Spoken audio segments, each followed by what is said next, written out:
ఉన్నది. ఇది దేశద్రోహులను ఏరి పారేసి భారతదేశాన్ని కాపాడుకునే ప్రక్రియ చర్య పడుతుంది. కాబట్టి ప్రతి ఒక్క పౌరుడు పూర్తిగా సహకరించి మీ ఓటు హక్కును సవరించుకోవాల్సిన బాధ్యత ఆ ఓటర్ పైన ఉన్నది.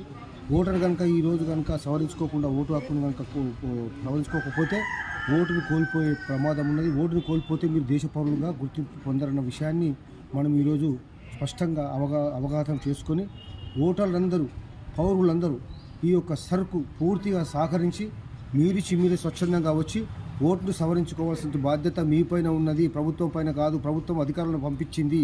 కేంద్ర ఎన్నికల సంఘం అధికారులను మీ ఇంటింటికి పంపిస్తున్నది, మీ వాడవాడ పంపిస్తున్నది. మీరు గుర్తెరగండి, మీరు ఓటును కోల్పోకండి. ఓటును కోల్పోతే మీరు పౌరసత్వం కోల్పోతారు. పౌరసత్వం కోల్పోతే మీరు భారతీయ పౌరులు కాదు, విదేశీ పౌరులుగా మేము గుర్తింపు పొందుతారు. మీకు ఎలాంటి ప్రభుత్వం యొక్క సౌకర్యాలు మీకు ఉందన్న విషయాన్ని గ్రహించి ఈరోజు సరుకు పూర్తిగా ప్రజలు సహకరించి పౌరులు అందరూ కూడా ఓటు హక్కును ఉంచుకోవాల్సింది కోరుతున్నాము. జై భారత్, జై హింద్.